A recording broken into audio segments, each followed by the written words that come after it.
Good evening, everyone, and welcome to our Board of Directors meeting on this Tuesday, February 25th, 2025. Thank you to those attending in person tonight, as well as staying informed by joining us via the Zoom or watching our recording at a later date.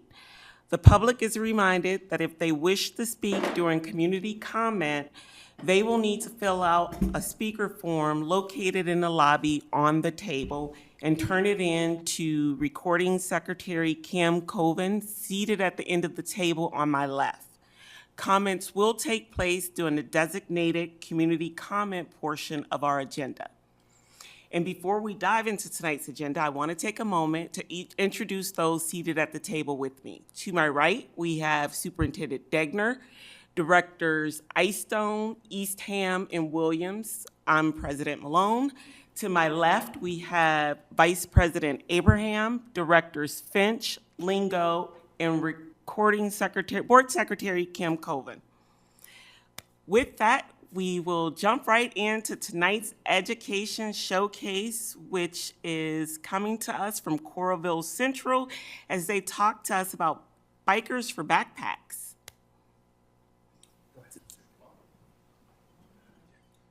Gotta show off my shirt first, though. Oh, that is cute. So first of all, thank you guys for having us. Thank you, everybody in the audience. I remember coming here a few years ago and this place was packed. So you guys must be doing something different. So that's good news. But anyway, I want to introduce my good friend Bill and his wife back there, Catherine, and then this is Michael Mendoza. He's our student family advocate at Coralville Central. So Bill, I was thinking about what to do, what kind of showcase to present to you guys. Well, and he'll tell a little bit of his story, but 4 or 5 years ago, he came to me and he's like, hey, I want to get all my biker friends and, donate some school supplies to Coralville Central. What do you think about that? And I'm like, sure, dude, whatever you want, man, that's fine. We're all in. So I don't know, that first year we got like maybe a card table full of stuff. And then as time went on and projections grew, we literally have offices full of school supplies. And it's because of this guy right here and his friends, the Biker for Backpack program that he's been doing over the course of the last few years for us. And if he doesn't fill in all the blanks, which I'm sure he will, but there's still there's a lot to the story. So I'll let Bill talk and I'll let Michael talk on what it means to our children.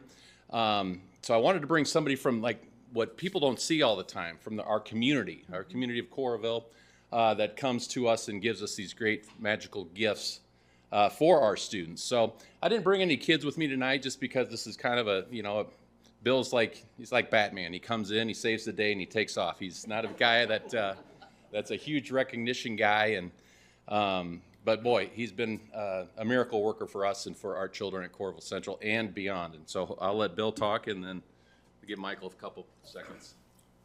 My name's Bill. I'm president of Bikers for Backpacks. I started this journey.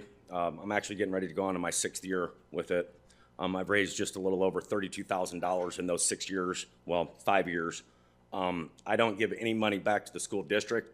Me and my wife, my daughters, my sons, we actually go out and buy the school supplies.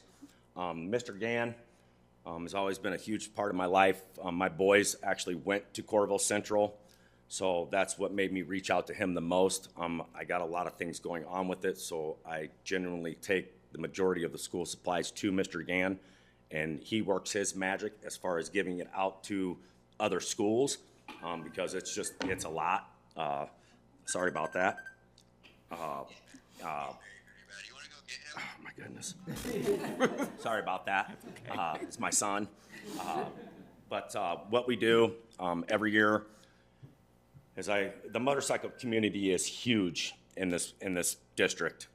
So if you guys ever see like a big, huge pack of, here, Catherine, if you guys ever see a big, huge pack of motorcycles, I can almost guarantee you that they are doing some form of donations towards whatever it may be, whether it's school supplies, vets rides, this, that, and the other. So just bear with them because sometimes we do get big. I average about 80 to 120 motorcycles on each ride that I do. And what we do is we gather supplies for the kids coming up. I target the kindergarten through 6th grade era. And I pull up in my pickup, 2 of them this year. and I just give it away. I don't ever try to ask for any recognition because that's just not what we do in the motorcycle world. Mr. Gann actually asked me to come, so I was honored to do it for him. But it's all about the kids.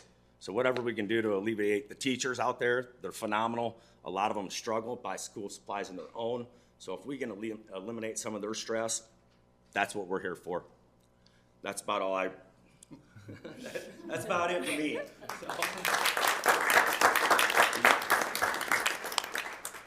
Yeah, Michael Mendoza, student family advocate at Corval Central. This is my second year working with Bill, logistically, like numbers wise. Last year we were able to fill around, 100 plus backpacks full of supplies and hand them out to our kids. I was a little freaked out last year because I didn't really plan on having a second year, and I used all the school supplies the first year. But with 2 pickups full of school supplies, we were able to fill, I think it was like 90 because we lost sixth grade, so we didn't need that many backpacks. So we filled 90, and then we ended up sending even more to other schools like Alexander. We sent more to Kirkwood. We sent some to the secondary as well. So, Bill's is really just impacting our community as a whole, right? And so we're able to support our other schools in the district as well. And that's because of you and your group. So thank you. We try. So that's the most we can do. Thank you, guys. So. Thanks Thank so you. much. Yeah, so anyway, just last words on that. He's right. So, I mean, he really has impacted us at Corval Central and beyond. So, again, thank you guys for having us here tonight. And if you have any more questions about it, give us a ring or an email. We'll be glad to help. We'll be back this year. There we go. We'll be back. Yep, we'll be back this year. So, and every year after that. And then when he say I went to it last year, and it started out in Tiffin, and it's awesome. I mean, just when those Feel free bikes to come. when those bikes fire up, man, your part just starts going, and then boom, and he's not kidding. There's probably 100 bikes. So it was neat. It was good stuff. So. Well, thank you so much for coming to share with us tonight. I know you don't like recognition, so we are grateful that you're willing to let us celebrate this tonight. And thank you for keep showing up with the bikers and helping our kids. We appreciate it. So do we. Good job.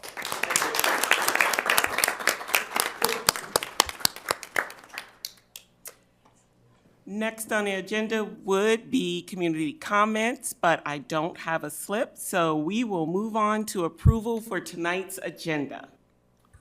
Move approval of the agenda for tonight. Second. Board Secretary Coven, ready to vote? Online voting is open.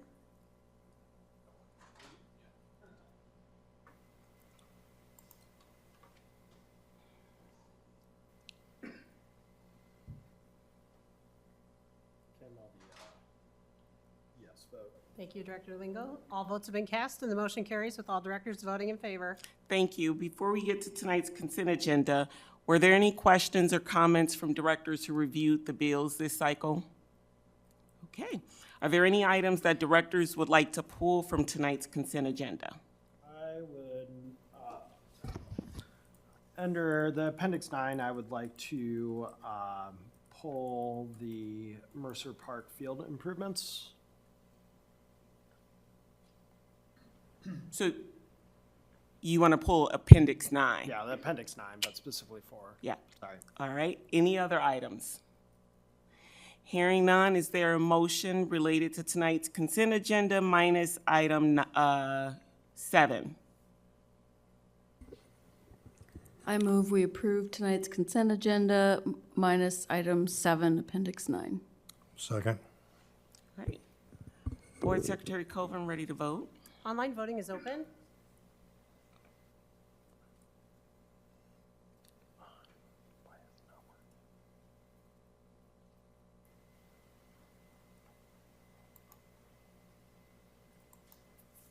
All votes have been cast, and the motion carries with all directors voting in favor. Thank you. That takes us to the item pulled from tonight's consent agenda, Appendix 9. Director Lingo? I would just, I believe this goes to Mr. Ramey,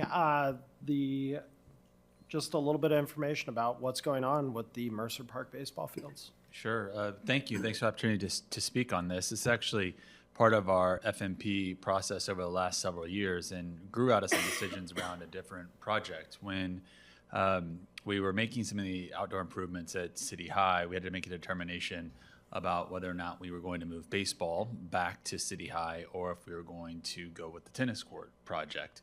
With the support of the board and the community, we went with the tennis court project, obviously there at City High, which meant we still needed to find a long-term home for baseball. We've had a long-standing agreement with the city of Iowa City about the use of Mercer Park.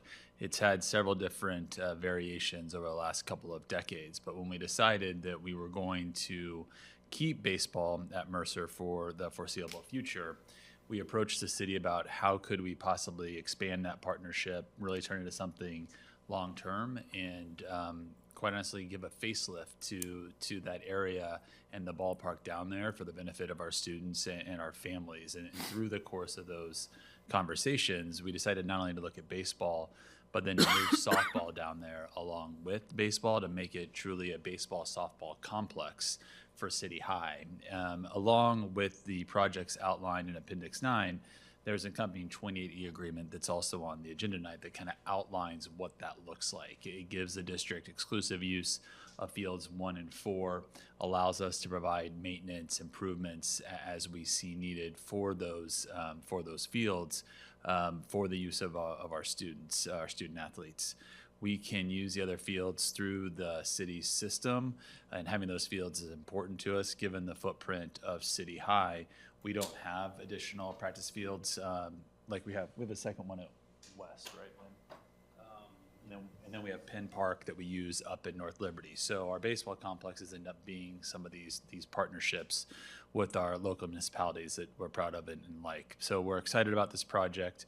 The city has taken action as well on the 28E, and it looks like we're going to have a home for a long time and a partnership with the city of Iowa City at Mercer for baseball and softball. Thank you. Appreciate it. Thank you all. Are there any other questions or comments from directors? Hearing none, is there a motion related to item 7, Appendix 9? I move we approve consent agenda item number 7, Appendix 9. Seconded. Okay. Board Secretary Coven, ready to vote? Online voting is open.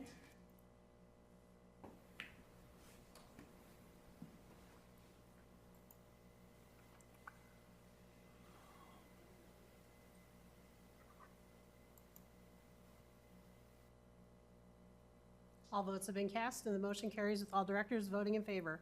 Thank you. Up next is our public hearing for tonight, the Mercy Park Field Improvement Project. Vice President Abraham. Now is the time and place for the public hearing on the proposed plans and specifications for the 2025 Mercer Park Field Improvements Project. The Board of Directors set the date for this public hearing on February 11th, 2025. Notice of public hearing was published in the Iowa City Press-Citizen on February 12th, 2025. The district will receive bids on this project at 10 a.m. March 11th, 2025 at the Facilities Management Conference Center, 1137 South Riverside Drive, Iowa City, Iowa. Notice to contractors was published as required by law in multiple statewide plan rooms and on the Iowa City Community School District website on February 12th, 2025. Are there any questions from the board? Are there any questions from the public? And with that, we will close the Mercer Park Field Improvement Project public hearing. Up next is our committee report from the Education Committee. We're going to try again to go to Southeast and hear Southeast Middle School and hear about the Castle program. That will be our next education meeting.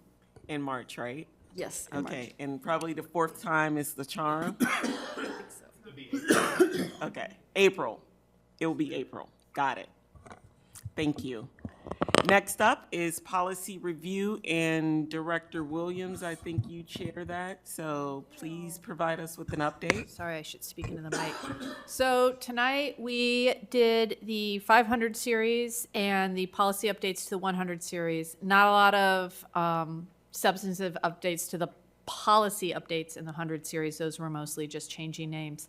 The 500 series, we had some good conversations. I think everybody had a few edits here and there for the team to take back and take a look at. But again, nothing I would say super substantive. It's all on the board docs. Director Eystone or Eastham, did I miss anything? No, I think you did fine. Thank you. Okay. Are there any questions from directors? Any other comments? All right, that takes us to our first item of discussion tonight, the preliminary certified budget update. And as our CFO makes it to the podium, I don't know, Superintendent Degner, is there anything you want to open with? Not really. This is, I guess, maybe the one context piece I'd give you. You might remember that there was a change in some of the order of events that needed to occur for this budget planning process starting last year, and so we're following that same sequence as we put forward our new certified budget. So with that, Adam's going to walk you through those different steps and the attachments that are presented there to you tonight. All right, thank you very much. You get the pleasure of hearing from me every other meeting for 3 months as part of our certified budget process, as mandated by the state, so apologies for that. But I will kind of go through this process or this presentation pretty quickly. Please feel free to ask questions, but ultimately we are required to follow a very specific timeline laid out by the state. As we begin, this is the first step in the process, and we have a couple of things that we're really seeking to do as we look to initial publication of what will be our maximum tax levy rate. And I'll get into more detail about that. So really the purpose of this is to establish that maximum rate, communicate it out to the community, and then, as I said, this kicks off the certified budget process. Ultimately, the entire process leads to informing the fiscal year 26 line item budgeting process, which comes later. So this slide, page 4, lays out the entire timeline. I won't go through it in detail, but suffice to say that after this meeting and receipt of any feedback or discussion, we will send our maximum rate to the Johnson County Auditor and submit it to the Department of Management. With that, we will provide some rationale for why we're setting our rate, which will actually, you'll see, will drop. So that rationale will be pretty unobjectionable to most, I think. We'll publish that first hearing date along with our levy information in the Press Citizen. Then we have a budget hearing, which is comments only. Community can come and speak. And then we submit our full certified budget. We have a second certified budget hearing in April, and then the board ultimately will take action on the budget at that point.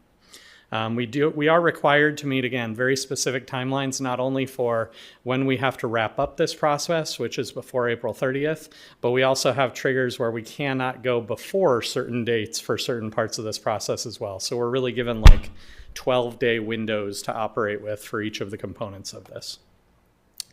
As we look at what I am presenting to you as a proposal for this year, there are some key factors that go into this. I won't bury the lead on this. So the chart shows our total property tax rate over the past 10 years. And as you can see, it was kind of steadily climbing there for a while, then with a pretty substantial jump over into fiscal years 24 and 25. For 26, we're proposing a decrease in that levy, which, if you recall, when we discussed this last year, I actually said that I expected it would decrease coming into fiscal year 26.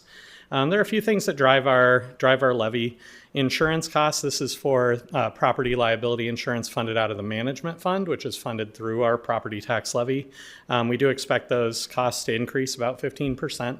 We'll get more detailed information on that in March, but I expect it to be in that ballpark, and I have a meeting tomorrow that should further clarify that estimate a little bit more. Early retirement, one of the big drivers for the decline in our rate is the fact that we had very aggressive early retirement programs funded again out of the management fund over the previous 2 fiscal years. Those wrap up, and that's a big cost that comes off of our property tax levy ultimately. It doesn't come completely off because we're still funding things like health insurance benefits for individuals who are retired with that benefit through age 65. But the bulk of it does come off going into fiscal year 26. We do have some MSA increases, so special education deficit, English language programming, as you see when those come in front of the board, we've seen those consistently go up a little bit each year. We do anticipate that continuing, which creates some positive pressure on the levy rate as we look to collect the cash we need to fund those amounts through our cash reserve levy. Our 2017 general obligation bond is still on the books. That adds $1.67 to our rate each year. And then our FY26 rate decline. So as I just said, early retirement really driving that. Another one, which I'll talk about in more detail later, is increased property values and then improved solvency, as we talked about last year in particular, really working to get that up through the cash reserve levy. And now we can dial that back just a little bit as we move forward each year. There are some other key figures and assumptions that I do want to mention. For the purpose of our certified budget process and establishing the max levy at this point, I've assumed 2.5% SSA. You may recall that I shared when I did our quarterly financial report that I was really looking at 2% as my projection. The reason I use 2.5 is that this process establishes our maximum rate. We cannot exceed it. So if something were to happen where the state ends up settling on a higher SSA rate than what they've discussed, which has happened before, this puts us in a position that we can fund that with the maximum levy we set. If we set our maximum levy right now too low, then we can't come back and levy more down the road, even if we get new information like a higher SSA amount. So this process, there's a little bit of an art to it in terms of balancing. On one hand, we want to give a very realistic view to the public of what that levy is going to be. On the other, we also have to work within the confines of this being our maximum rate. Once we publish this, we are set at this, and we cannot go higher. So most of my estimates here are on the higher end of what our costs could end up being. And so that really drives that part of the process. This is based upon certified enrollment of 14,550.6 students. So one thing to keep in mind is that our budget lags our enrollment by 1 year. So this fall we celebrated an enrollment increase of 172 students. That shows up in our certified budget next year. So this reflects that. And then another note, just because it's a big impact for us, if it were to change, IPER's contribution rates set by the state don't change for fiscal year 26. I mentioned property valuations as another element that's kind of driving our levy rate down. This is actually a really significant one. So you can see here our valuation. This is broken down by the state in about 9 different ways. It's not an exaggeration. I've listed 3 different ways to look at this here. Ultimately, it's that top taxable valuation row that's probably most worth focusing on, knowing that this ends up being adjusted by some complicated formulas down the road. But ultimately, what we've seen is over the past year, our property valuations, and when I say past year, this is kind of lagging as well. This is based upon several years old data, but that's what our budget for next year is based upon, went up 3.2%.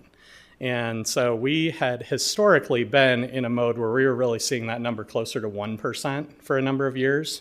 So as our valuation increases, the levy on $1,000 is going to drop corresponding to that. So as you look at our proposed rate falling about 59 cents for this year, a big chunk of that, I think it's 34 cents when I did the math, is actually directly attributable to the increase in valuations. And then this is the slide that probably people will be most interested in. So this is our preliminary estimate. Again, this sets our maximum levy rate. So it's kind of hard to see. This form is the one that the state generates, and it's very similar to the one that gets mailed out to property owners within every county in Iowa. But the state sets this up. The state establishes all of the fields. The number that's probably most useful to look at is in this grand total levy rate row, which is down about 2/3 of the way to the bottom of the chart. The first column, that current year final property tax levy, 1681,865, that is our current year levy, total levy for the district, 1681,865. If you go all the way to the right, that 1610,106, that is our proposed levy. So you can see a substantial decline there. I think earlier I said 59 cents and I actually meant a little bit higher than that. So you can see that that declines to 1610. How that actually informs the other revenue amounts, you can see broken out up above in terms of general fund levy, instructional support levy, that sort of thing. I do want to talk about a couple elements of this that are important. The one, and this is really unfortunate because I think for most property owners, this is where their eyes are going to go when they see this form.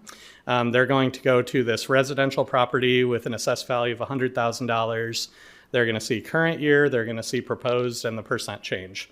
You might ask, if the levy rate is dropping from 1682 effectively to 1610, how is it that the amount that would be taxed on a $100,000 home is increasing 7.8%? The reality is it's not. And that's actually made clear within a different state form, but I believe it will be published with the card that goes out. This assumes an increase in value. Oh yeah, it's the slash. So value of 100,000 slash 110. What they did is they assumed a 10% valuation increase every year. And so yes, if my home increased 10% in value, I would owe more in taxes. I would also probably not be working for that much longer because, that'd be a whole different thing. In reality, we would never see a 10% valuation growth. And so I think the state may have gotten some feedback last year that the realistic numbers were not jarring enough. And so this assumes 10% valuation growth. So the actual amount levied on $100,000 of property in Iowa City will not grow in that way from this year to next year because they will not see a valuation increase of 10%. Ultimately, that's really driving that. So we do expect it to be a real decline for people, even factoring in any change in valuation. So all of that said, I have a few notes at the right. I'll just blast through one. Preliminary rate 1610. As I mentioned, the 100,000 property impact assumes a 10% increase. These bottom 2 points are ones that I really want to make clear. One is that we're setting the maximum rate, but the specific levies can change. So let's say that we see that something comes up that results in the management levy needing to be increased slightly. As long as something else decreases at a corresponding level, we can do that. So we're not locking in any individual levy. What we are locking in is our total max levy. And so that's what cannot exceed whatever is published on March 11th. So as we look through that, that's really what we're establishing here. So I'll go ahead and pause. Are there any questions? I guess I'll get started. So when I look up there, it says $82 million to the general fund. Is that all coming back to our school district, or is that one of those money things where it goes to the state and then they do their SSA applicate stuff and then they throw the money back to us, or what exactly is that? Good question. The bulk of that comes directly to the district. Some of it does not and is tied up in that state aid and levy formula. But for example, the amounts that we levy for management fund or debt service fund or that sort of thing, and I guess you did call it the general fund specifically, that one is tied up in the aid and levy formula. So depending upon the valuation of the district relative to the rest of the state, you may get more or less of that ends up coming back to your district. Good question. The next one, and I guess this is more for Superintendent Degner, on that 10% fuzzy math, I don't know, it's called fuzzy or just shady math up there. I think that would be something to talk to our legislators on Friday about and how this is getting out to the public. I don't know, it seems like something that you may want to highlight, or we may want to highlight as a school district because people are going to get that in the mail and be like, as I did too, I looked at them like, what is going on here? 779 to 840. And then, I didn't even look at the part on the left of $100,000 to $110,000. And even reading that now without Adam telling me exactly what that meant, I probably wouldn't have a clue and just would have still gone straight to oh my gosh, Iowa City Schools is upping my property taxes by, what would be $2,000, or no, you know what I mean. Or my property tax is going to $2,400 compared to what it was last year. That kind of, okay, that's pretty much it. I was just gonna say, I don't think that was done by accident.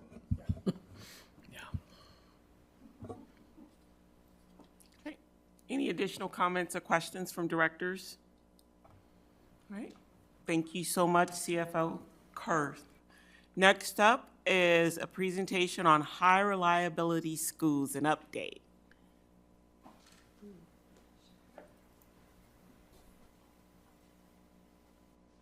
Superintendent Degner, Deputy Superintendent Dr. Ramey, do you want to say anything to kick it off? I will just talk about this. We have this listed as a recurring update to come back to the board at different times this year. As you know, this is our main vehicle for how we drive our strategic plan improvements and look for our academic outcomes. And so this is, again, really that mechanism where we're working with our staff and trying to raise our improvement efforts. We know that HRS is that school improvement framework for us, but I know that Lucas and Eliza are super excited to share some of the work that we have going on in every building in the district that we've since committed to this with. And so with that, we'll turn it over to them and let them get started. Well, we were hoping for a little walk-up music, but we'll stick to that introduction. So thank you, Superintendent Degner. Honored again tonight to kind of go through some of this. Will be a little review information from previous meetings, but again, continued work of our school improvement efforts with high reliability schools. So Eliza, in just a little bit, is going to take the bulk of the work as far as where we're at with our level 2 work. I'll do a little intro here and then open it up for any questions there at the end. You might have seen Eliza strutting up to the podium here with a little hardware with her. So recently at the HRS Marzano Summit, we're one of, and I would say, for a larger district our size with that many attendance centers, the fact that we became a level 1 district, certified district, is absolutely phenomenal. That speaks to the outstanding work of our buildings. And while we always like to say, reminder, level 1 is always safe, collaborative, and supportive schools, while that does not mean perfection, that means our schools are constantly looking to improve their work and prove up what's going on and what's happening in our buildings. So again, a huge effort and phenomenal effort by our buildings. It was the work of the administrators, their instructional coaches, as well as their leadership teams and teachers in their building. One of the things that we try to do is kind of scaffold our work within our district. We always try to have certain groups a couple steps ahead, so we make sure that the work is aligned when it meets our students and teachers in the buildings. We have our district HRS lead planning team that's made up a lot of our district ESC administrators, as well as some of our other leaders across our district. And rather than reading kind of the entirety of the work and kind of why our team exists, I'll stick to a couple of the words here that are on the screen. Number 1, to communicate. Then we look to identify critical supports. We want to model and learn and kind of show what the work is with our administrators. And then again, to monitor the implementation to see what it is that we're doing and is what we're doing working, or do we need to make some minor tweaks along the way. You know, I talked about proving and improving, and that kind of works with our district goals as well. You know, we are set on a timeline that you're going to see here in just a little bit, but there's nothing that says that timeline can't be modified if we see the need for it. So you've seen this timeline before, and if you remember back to probably a couple of years ago, you'd notice that the timeline does not look the same, because we realized that while we set goals a few years ago, we realized that the goals may not be exactly what we need at that particular time. We may need to slow down certain efforts, because there's nothing worse than trying to push a timeline when people and buildings are not ready. So we're constantly reflecting back on this with our district HRS leadership team, as well as bringing it back to our administrators in the building to make sure, are we where we need to be? Now, that doesn't mean trying to push our buildings, because that's always an effort of ours as well, but making sure that we're doing it at the right pace and also providing the right amount of support for our buildings. All right, so to walk you through the work that we are currently doing at the building level, as Lucas mentioned, all of our buildings were certified in level 1. The work this year is really narrowed in on level 2. Level 2 is effective teaching in every classroom, and there are 6 leading indicators within that level. Our focus this year are on the ones that are highlighted on the screen, 2.1, 2.2, 2.5, and 2.6. And so what we wanted to do this evening was just walk you through those 4 indicators and what we are currently doing in our buildings to continue to improve in level 2. All right, and I know that you guys have heard us talk about the new art and science of teaching, but that is the framework that we use to have a common language about how we teach and how students learn. And so it is often referred to as NASAT, because we love acronyms, which is made up of 3 categories: feedback, content, and context. 10 design areas, which are those items that you see bolded, with 43 elements. And an element is a collection of strategies that a teacher would use when providing high quality instruction. And so throughout the year, we have had our buildings identify their instructional vision, which is 2.1. The school leader communicates a clear vision as to how instruction will be addressed in the school. And so each building was asked to conduct an exercise in their building last year to determine what their instructional vision would be. And what we asked them to do was to select 2 to 3 design areas that they would focus on collectively as a building and set goals around that. So this graph shows you, of those 10 design areas, which ones the buildings were selecting as their instructional vision that they would monitor and provide feedback to their staff around. You can see that number 7, engagement strategies, is the one that's the highest, which I think we can all say that if students are not engaged in learning, you're going to have a real hard time doing everything else. And so it's also exciting to see that every building, at least every design area was captured in one of our buildings. So as we spend time in our principal coach professional learning monthly, we're able to have conversations around what people are doing in learning, and knowing that we have at least one building that's becoming experts in those areas, it allows for us to collaborate on a much deeper level. And just to reiterate, one thing that Lucas and I have done new this year is our principal coach professional development is all levels. And so we all, in the past, it has been elementary principal coach PD, secondary principal coach PD. Lucas and I talked a little bit about what we were doing, but that was it. Now that we're talking about effective teaching in a high school classroom and an effective teaching in a preschool classroom is effective teaching. And so we wanted to make sure that we had that common language, and we actually have a lot to learn from each other. And so we have found a lot of value in being able to talk about teaching and learning as a larger cohort. One of the other 2 indicators that we are focusing on this year are 2.2 and 2.5. And so we've really been talking about the opportunities for our teachers to grow in their pedagogical skills, along as their job-embedded professional development. And so these are just 5 different things that we are doing to grow our teaching staff. One thing that we talk a lot about is the process of deliberate practice. And if you remember a few ed committees ago, I believe we were at Shimmick, and we were just talking about teachers getting the opportunity to have a specific process that they use to grow. So it's not just go try this and hope it worked. It's a 6-step process that teachers are engaged in, most typically with an instructional coach. It may also be an administrator or a peer, but just really thinking about how they are trying new things, collecting feedback, monitoring, setting new goals, and starting that whole process over again. We've revamped our career development plan with a lot of collaboration with Nick Proud, as well as a team of educators, to thinking about how our teachers are tracking their own professional goals. Just even a couple years ago, if you would look at some of our teachers, what they refer to as their CDP, it would be their goal this year is to increase reading proficiency. Well, that's always our goal. But my goal should be, as a teacher, is what I'm doing to gain new knowledge to be a better practitioner. So maybe it's increase my engagement strategies, or improve the way that I give students feedback based off of learning targets. And so we've really tried to shift the mindset that's their own personal goal on how they're growing professionally, not hoping that would then impact student achievement.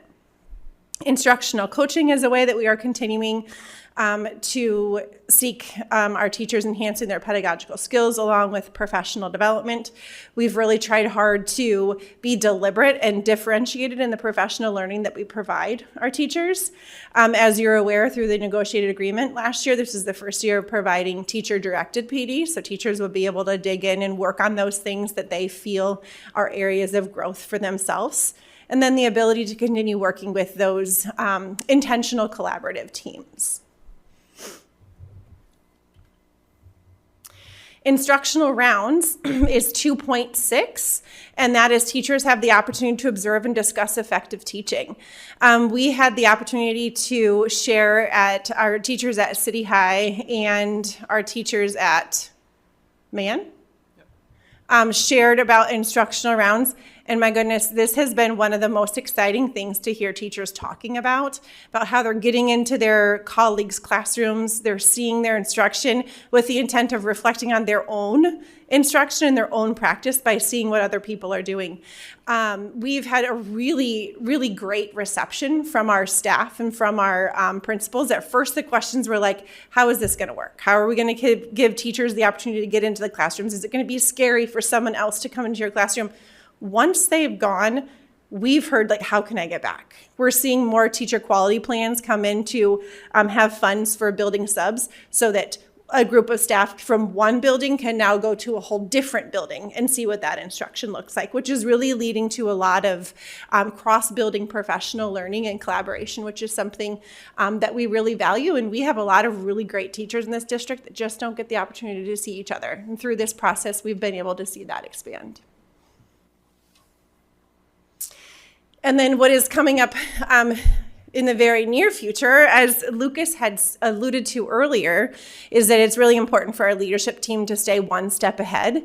And so the next thing after level 2 is level 3. And so that is a guaranteed and viable curriculum. And part of that is using proficiency scales to guide instruction. So if we have our set of priority standards, which every single grade level and every single content area has a selection of those high leverage standards that we are saying are non-negotiables for our students to be able to learn.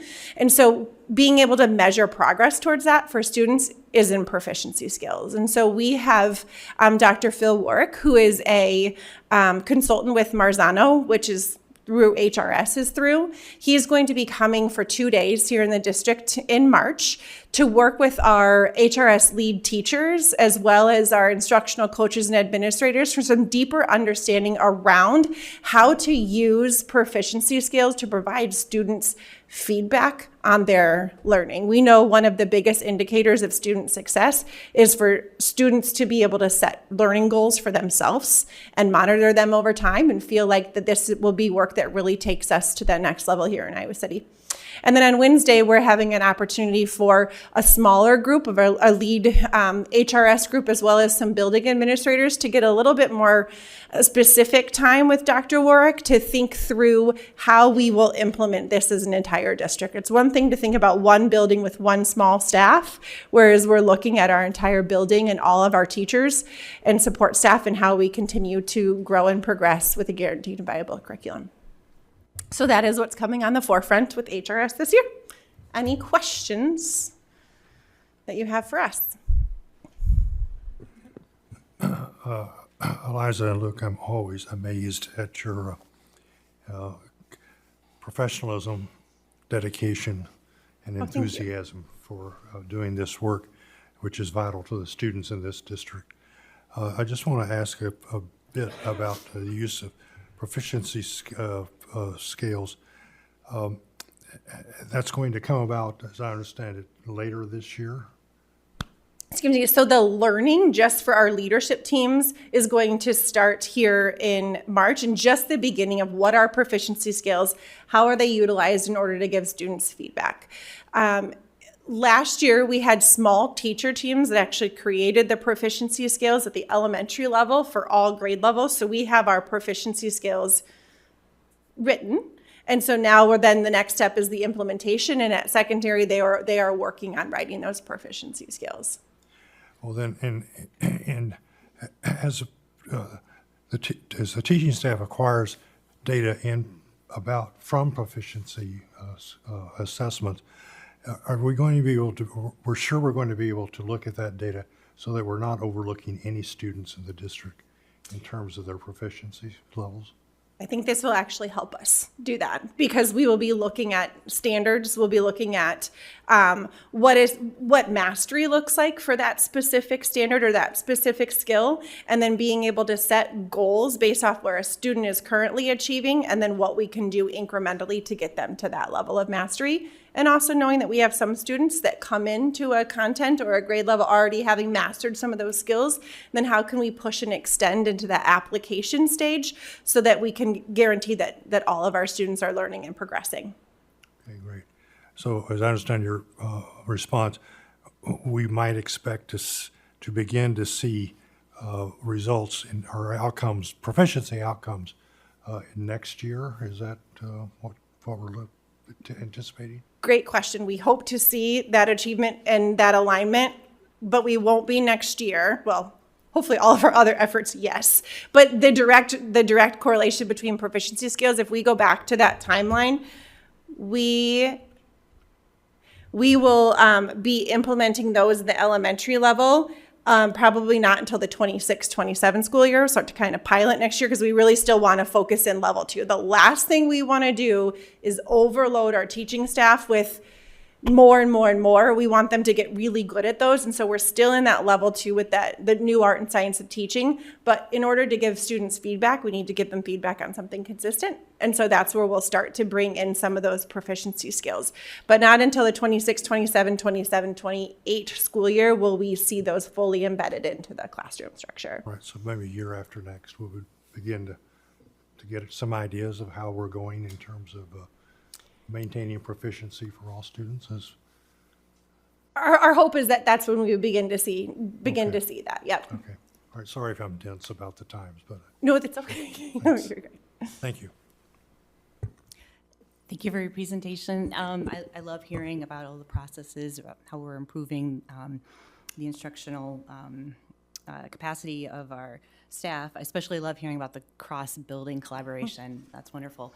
And congratulations on the bling. I'm really pleased to see that the entire district is level 1 certified.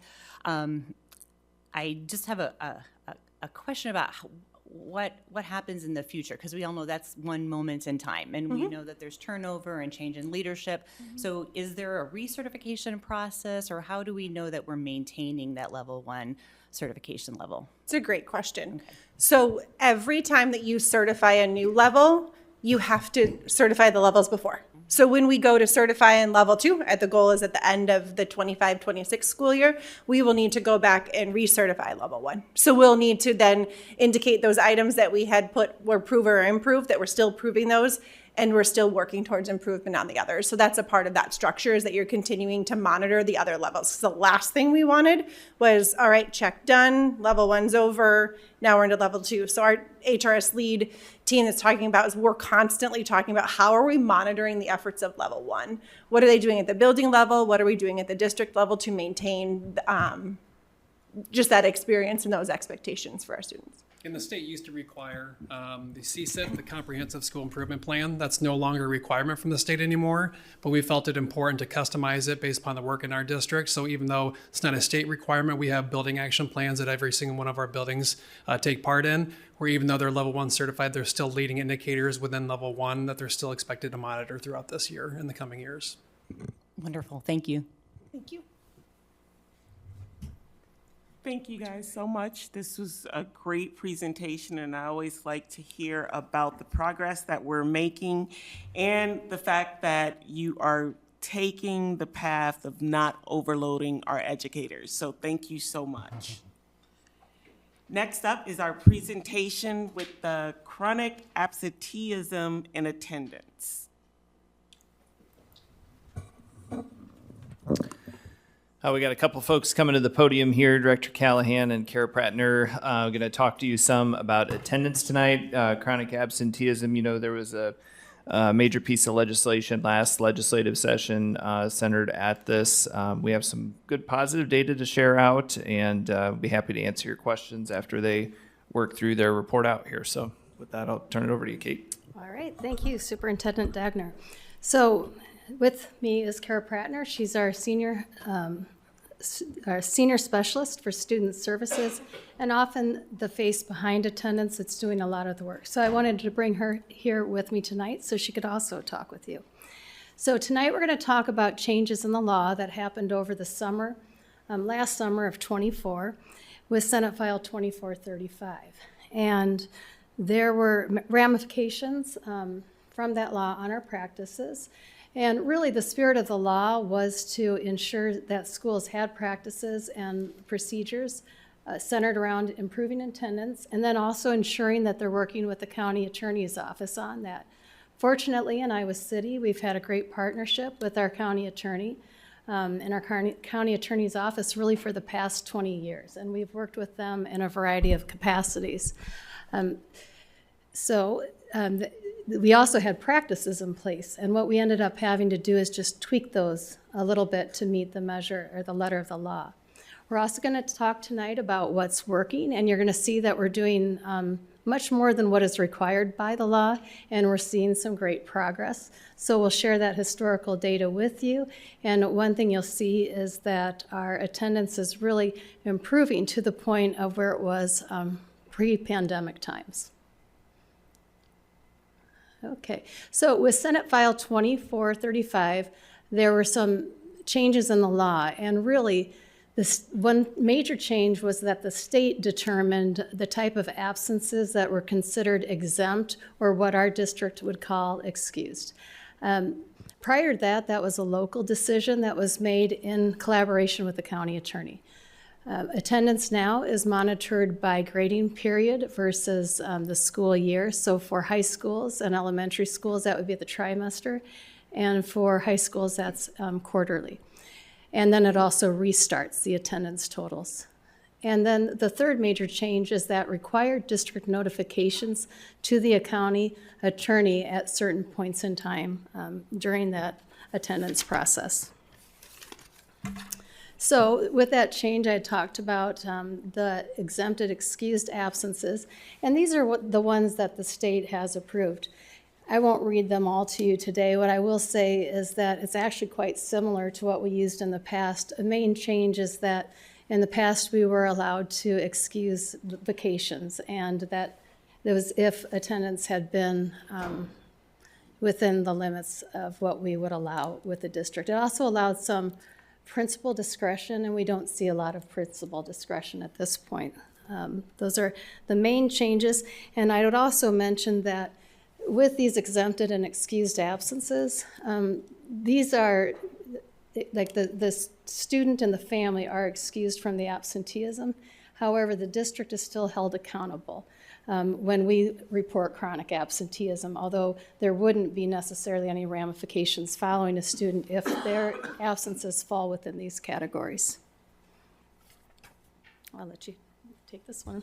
Okay, so this is what we've put in place based on what the law requires and then the additional steps that we've decided on.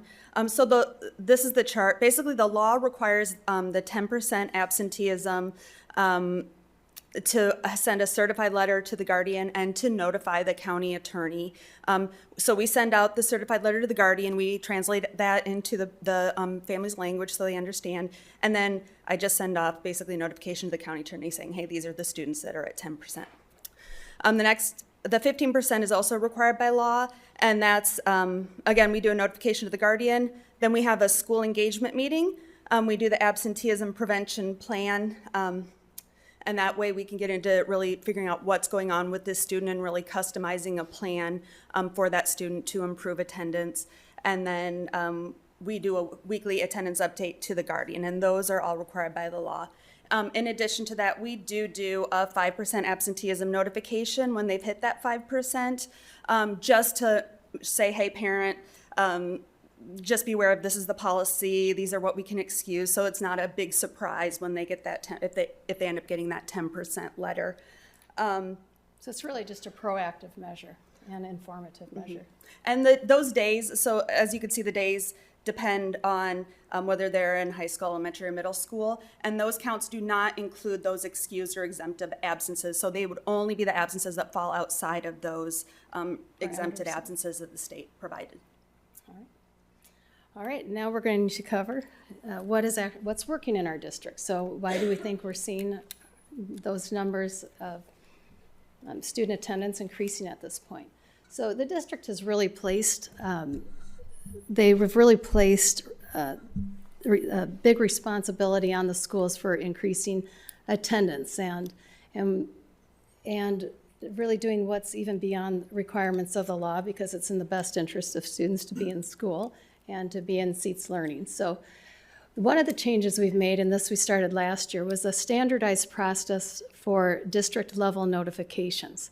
So prior to last year, we had schools responsible for sending all those letters and notifications, and that was quite a burden on the schools, if you can imagine, trying to keep up with that. Okay, how many kids have been gone 5 days and 10 days and 8 days? And that was such a burden that schools did not have the time that we wanted them to have to actually build the attendance plan and do that important work. So we kind of relieved that burden of the schools, and now we have them focusing on developing effective plans to increase attendance. We made sure notifications are sent in families' preferred language. We've also increased the multi-tiered systems of supports for schools. So we've had, the PBIS, we've had district interventions. We've also incorporated Attendance Works to add tiered levels of support. So principals can spend their time on those, like even tier 1 supports, sending information in their newsletter about why attendance is important, or creating incentives at the school level for attendance, like at homerooms and things like that. So we're seeing more creative measures in the schools. We have provided more professional development in creating effective absenteeism prevention plans.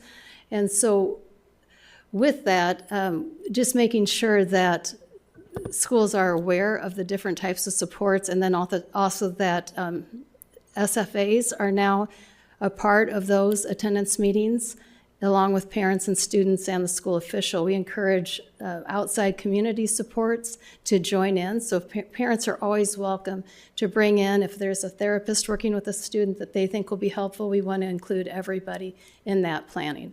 In addition, we've added fidelity checks with on-site training and support. So Kara actually goes into the buildings 3 times a year and looks at the data, and she makes sure that attendance plans are being developed, those attendance meetings are happening, and that they are at the quality that we expect for the district. And then we make sure that if students are making adequate progress, they avoid a referral to the county attorney. So that really is a last resort. This happens after a minimum of 3 notifications, an absenteeism prevention plan that's developed at the school with the parent and student and the SFA, monitoring of the plan, and those weekly notifications that are going out to families, noting progress. And then oftentimes there's modifications made to those plans, because you might see a student that was absent 50% of the time, but now they're only absent they're 58% of the time, now they're only absent 30% of the time. They're not hitting the target that we want, but we're making growth, and we're not going to refer those students because the problem is getting corrected. So we make sure we stay on top of that as well. We had the question regarding what kind of involvement does a district have in the referral process to the county attorney. All referrals are sent to the Student Services Department. Kara actually reviews those referrals to ensure schools have followed the processes, including the implementation of robust plans. Referrals are only sent to the county attorney if schools follow the processes and those plans are implemented with fidelity. We send plans back to the school if they don't meet that criteria, because we know that that is to be sent on to the county attorney, and when that happens, we want to make sure that has been done well and it's thoughtfully done. So there's a check and balance in place with that. Next. So, this is the fun part. We'll look at some data. So prior to this year, what the state and the district looked at was average daily attendance to really measure and reflect on progress. Average daily attendance is essentially the percentage of daily attendance for all students in the school district in a given school year. And so what you want to see is that the increase of students in seats, right? And you're seeing that here with this data on average daily attendance.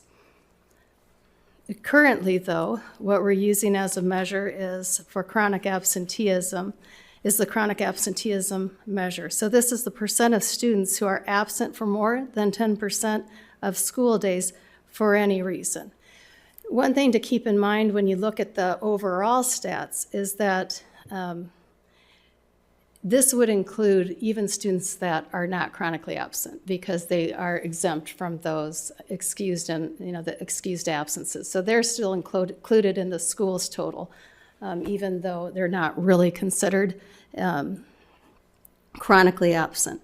And what you can see here is a decrease in chronic absenteeism. So what we're seeing now in 23 and 24, we're starting to see numbers closer to pre-pandemic times again. But if you look at our data, this is to date, 24, 25, we're at 11% chronic absenteeism, and we actually follow this weekly. We've noticed it dip, like last week it was down to 10%, and then it went to 12%, we're back to 11%, but it's something that we're closely monitoring. But the good news is we're hovering just around that area, so we're pretty confident about that data. Oh, the other data I appreciate looking at is chronic absenteeism in comparison to the other UEN schools. So here you'll see Iowa City is in the bottom 3 of chronic absenteeism rates. So we're right behind Waukee and West Des Moines and tied with Ankeny at this time. So we're pretty proud of those numbers. And then we often get questions about truancy referrals. So this is the number of students that are referred to the county attorney. And this number really, the 19, 20, 2021 are those pandemic years. So you're not going to see as many referrals. But we usually hover between 60, 80 at the most. Right now for this year, we're at 34 referrals. And just to give you kind of an example, we're going to break down this data a little bit for you. But before we do that, the other question we received is for parents that have students in secondary buildings and they have their students that arrive to school and they are there, how do we ensure that they stay in the classrooms? That's a really good question. What I can assure you is we don't see truancy referrals for kids that skip classes. So it is the district's philosophy that if a parent is able to get their child there, it's the school's responsibility to figure out how we keep them in our classrooms. And so you'll see a lot of schools with various initiatives that they utilize. And then if students are struggling, we may develop individual plans for those kids, and that may be an escort if needed, or if you have a student that just has significant anxiety and that person just it does not do well in hallways, we might allow them to pass, leave their class 2 minutes early to avoid the hallways, get to their next class. So it's really an individualized plan at that point. But we're going to break down those truancy numbers a little bit for you. So we're going to highlight last year's data from 23 and 24, and you can see the different demographic data. Of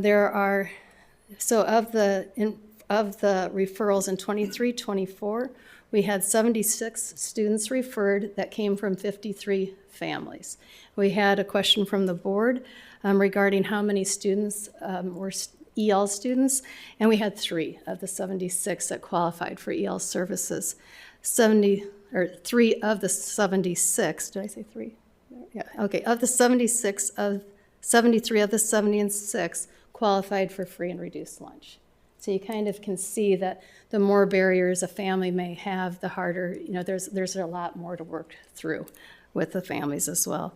These numbers are really reflective as we look over our data over past years as far as demographics and as far as looking at some of that subgroup data. And I would say, and looking at this year's data to date, it's very reflective of similar numbers. Okay, so again, I can talk to you about how we kind of monitor chronic absenteeism data, and we really do look at this week to week. We did notice that student absenteeism rates, there was a change at the end of January, so we just took a closer look. by demographics, and this just gives us a snapshot. And we noticed a larger increase in Hispanic Latino students and EL students missing school. And this is an area we will continue to monitor and look for trends. And the other thing I would say is in January, you also noticed due to weather and also illness, students are missing school. So it's just something that we want to take a closer look at and monitor. That concludes our presentation, but I'm happy to take any questions that you may have. Directors? You kind of touched on this a little bit, Kate, that with the, kids are skipping a class, it's not part of, I'm curious as to what the state law says about it, and I'm thinking of more like chronic tardiness, where a kid misses first period all the time, but then is there the rest of the day. Like, where does that fit in, both with the law and then what we're doing about it? Right. So if they're showing up late, and we have a code that will count those minutes if they're showing up late, because that is the responsibility of the parent to get their kid to school, make sure they're at school. But it takes a really long time if they're, just chronically absent, missing first period. They have to miss they have to do that every day for a long time to ever actually equal that 5 or 10%. They rarely get to that 15%. So if we do see those families, we have a special code so that schools can run those and see, do we have specific students that this is an issue with, and they can specifically work with those students and address that issue, even if they're not hitting that 10% or 15% where we're requiring a meeting. Mm-hmm. And so one thing we do too that is above and beyond what the law requires is we do send out the tardy letters that schools have asked for that, so that parents are notified when their students are not in school, and then they come to the school to develop that absenteeism prevention plan, even for tardies, even though it's something that we would probably not ever refer to, but we want to make sure that plans are developed for students. Thank you. Mm-hmm. Directors? I just want to talk a little bit about the students that are referred to the county attorney's office. I was at a city council meet and greet last December or so, and two council members there, one of whom is an attorney.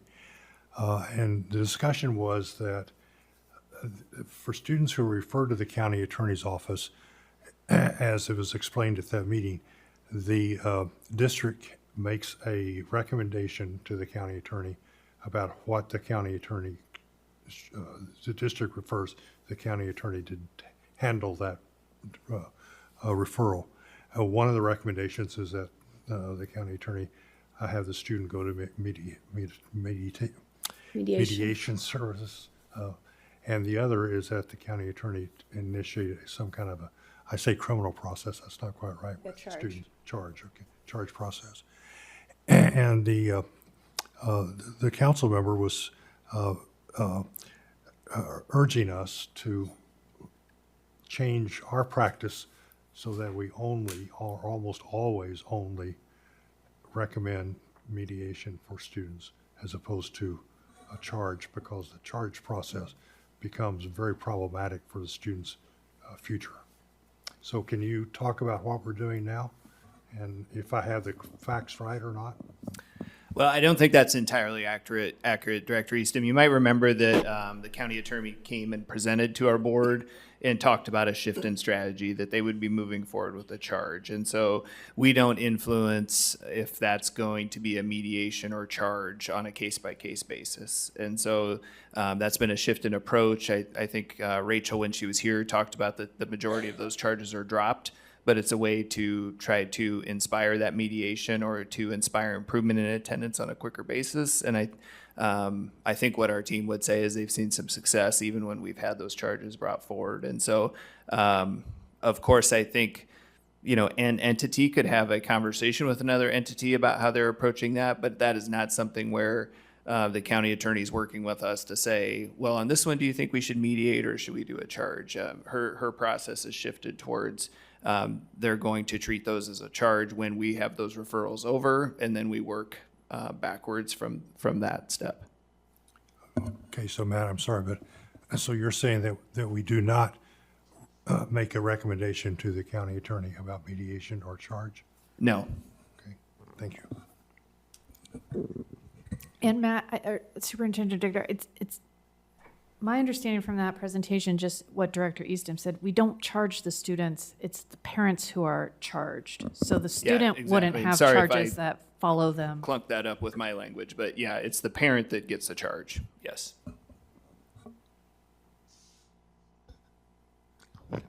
If you go back to the truancy slide where it has the total number of referrals each year, sorry, I'm making up. When it says 53 families in 23-24 and 76 referrals, that means that some families had multiple referrals over other children, correct? Okay. When you get to the referral process, how many person hours do you think you've put into working with the families before we get to referring them?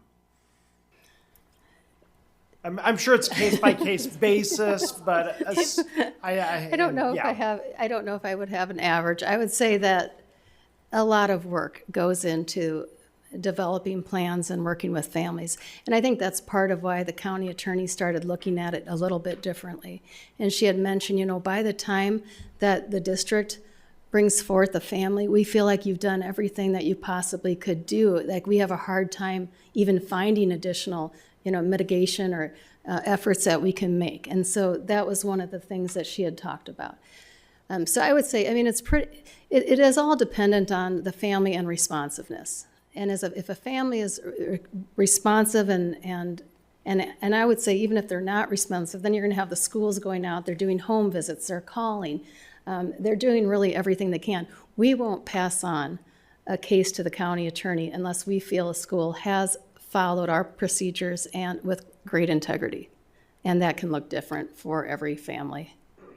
The reason I ask is because, I think that a lot of times when people come to us or say something to us about it, at least for me, it almost sounds or appears that it's, the child missed 15% straight to referral. So it doesn't work that way, correct? Oh, not at all.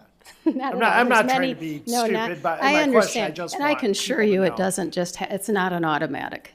I can assure you it's not.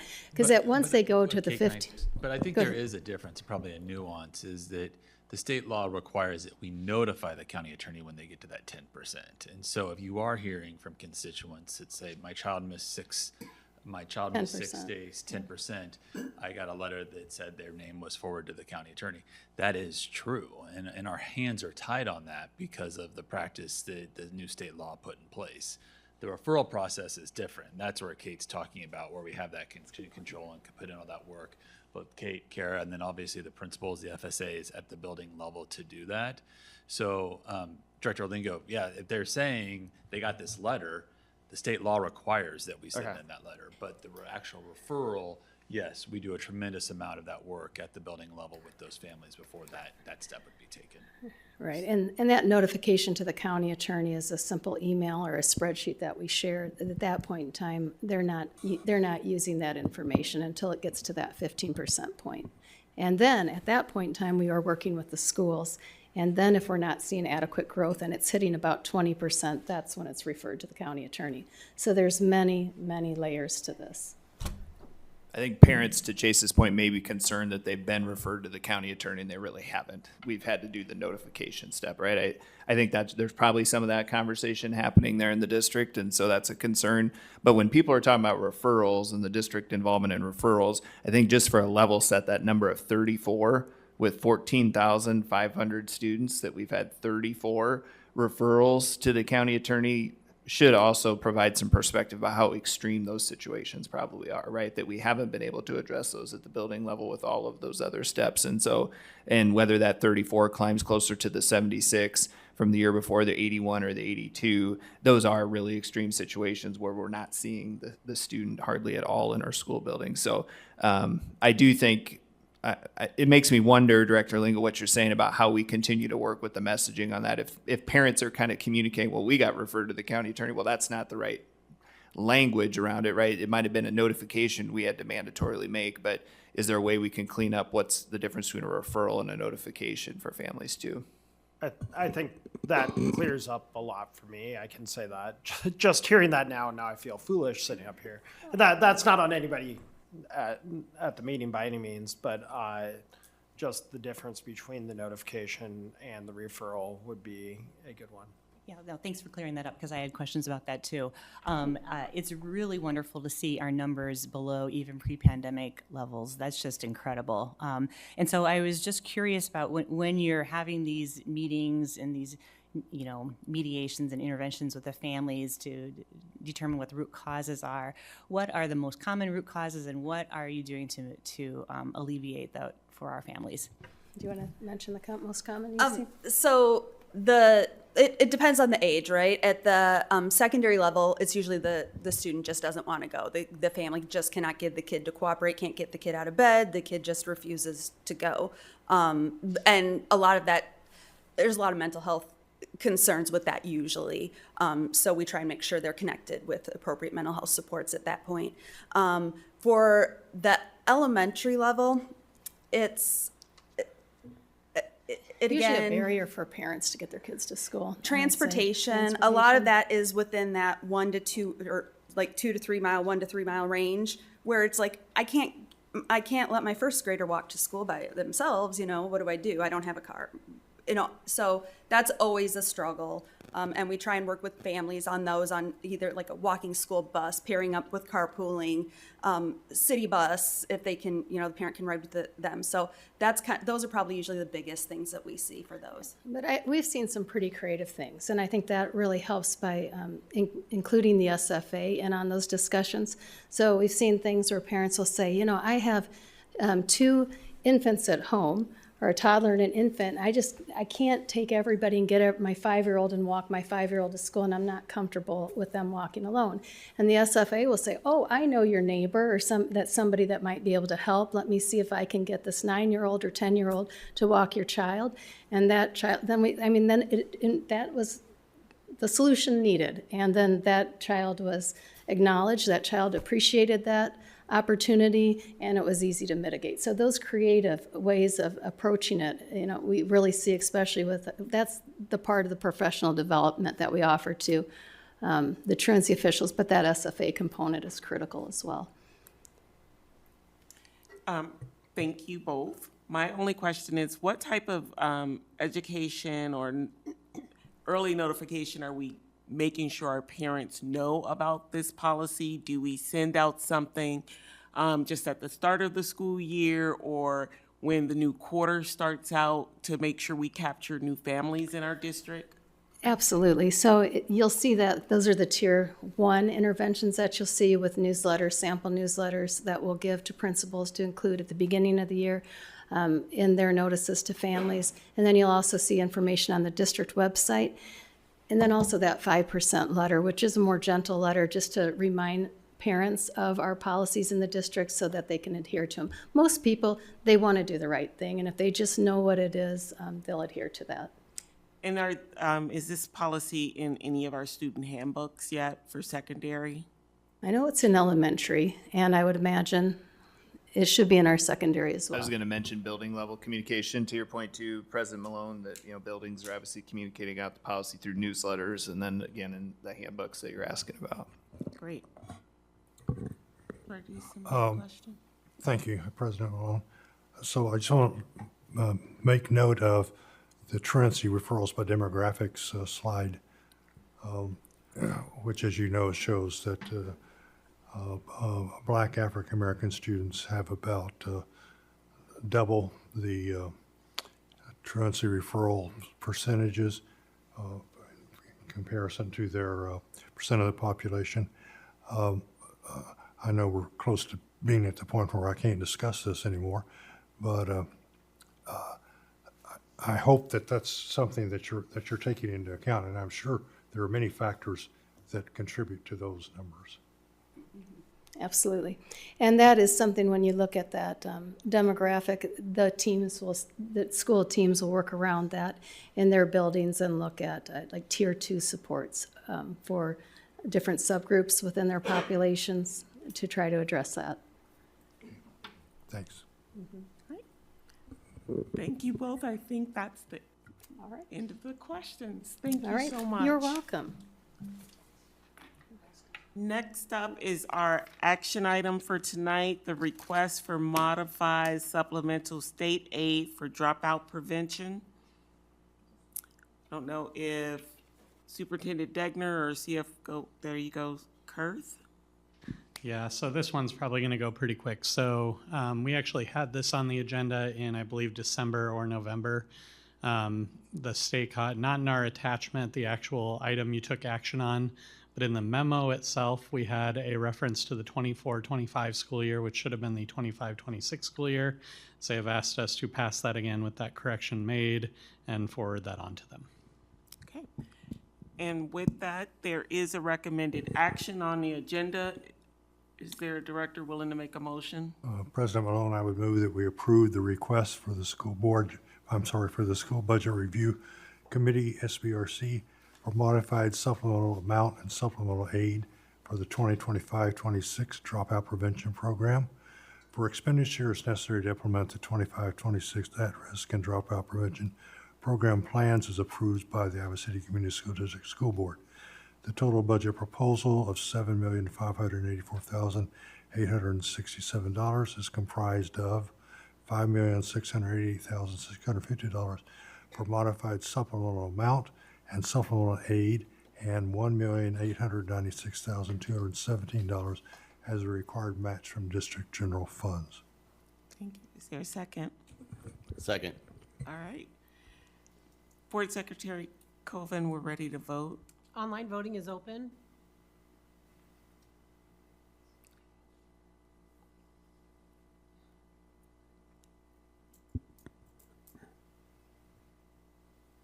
All votes have been cast, and the motion carries with all directors voting in favor. Thank you. That brings us to our upcoming events and community updates. We will have our legislative update and our forum this Friday. I can't believe we're already at the end of the month. From 4 to 5 in the back of the boardroom. Superintendent Degner, did you want to go over any highlights of some of the information that you've received this week? Yeah, I've been trying to push to you guys at the end of the week in your board update, the capital update video that Margaret Buckton always puts together, and then along with the legislative report. The things to watch this week included in there were, of course, supplemental state aid and where that gets set between the conflicting proposals of 2% and 2.25%. There was the governor's bill on preschool and childcare, TSS, the governor's TSS and ed policy is in subcommittee in the House, and so how the TSS gets reworked, it will be important for us to watch and how that affects our general fund and what we're able to do with staff salaries. The governor's math bill was also there, cell phones that we've heard about since the beginning of the session, the civics requirement, and really the legislative actions or advocacy actions to be considered, of course, are to continue to advocate for that higher SSA amount. You know, any real work they're doing on preschool is a positive one in our minds, and then just to be careful with unfunded mandates and implementation timelines. I think that's the thing we want to continue to communicate. I've tried to address with a lot of them that when they over legislate things like the chronic absenteeism law, that's where we end up with problems when they get too prescriptive with the details of that. Rather give us a more general policy that can be implemented on the local level. That's been some of our communication around whether it's the cell phone issue or the math issue. The more prescriptive they get, the more problems it creates for implementation, and just in a general approach, whatever the issue might be. So that's one. And then I just wanted to make a real brief comment that the Dear Colleague letter we had received from the federal government has obviously impacted a lot of our work here the last several days, and we've been preparing for that as well. So we'll continue to see what the federal government interactions bring and guidance that gets pushed out there. But a lot of these, of course, you know, we follow a regular process of working with guidance from legal counsel and any direction or information we get from either federal or state departments of education. Any questions or comments from directors? The one thing that all schools and public schools or schools in general should be looking out for is the House resolution that is getting voted on tonight. And I know Des Moines Public Schools sent out a community legislative action item on it yesterday, where as it was yesterday, it would be a 25% cut to Title I funding, ending Title II and ending Title III funding, and significant cuts to free and reduced price lunch for schools in the United States. So I don't like having to say that, but it's something that I hope we keep in mind as we especially get into the budget process over the next few weeks. So, thank you. Thank you. Any other comments? All right. That takes us to agenda setting. We will have a operations meeting at 5 o'clock on March 11th. I don't see a discussion item listed, but I'm sure we'll get one soon-ish. President Malone, I want to see if there's interest in having a discussion in some meeting format, general meeting, work session, or an operations committee meeting about the communication we received from the US DOE regarding the use of or continued attention to equity and inclusion efforts. So I don't know if that's an operations committee. So the changes to our equity team, is that what you're? Well, that's one change. Okay. The response to the Yes. letter that The letter to the, superintendent was talking about. yes, right, thank you. Superintendent Degner, is that? I'd be hesitant to do that right now. I think at some point we might want to do that, but I'm not sure we're ready for a public conversation on that based on what we currently know. I think there's probably some risk involved in that in a lot of different ways.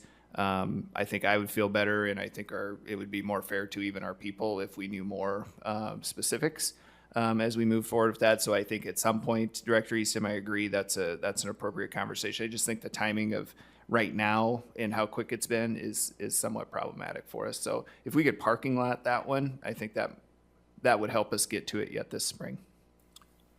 Well, I would appreciate at least a parking lot approach, right? Will do. Noted. Director Williams, were you gonna say?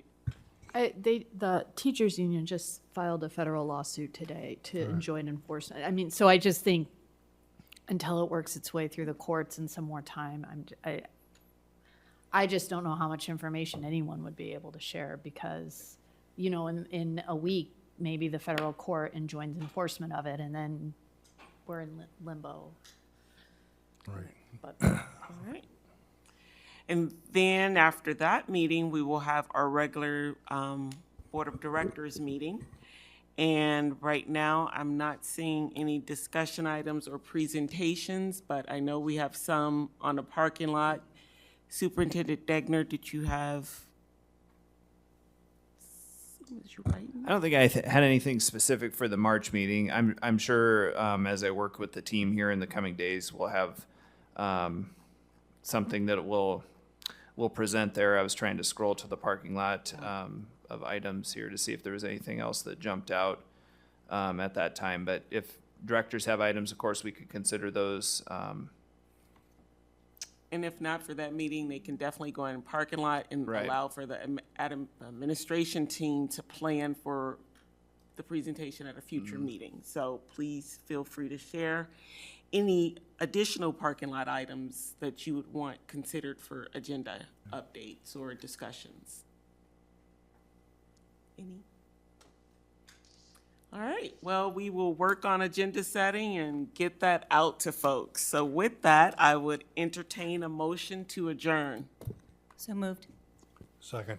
All those in favor? Aye. Meeting's adjourned. Thank you, everyone. Have a good night.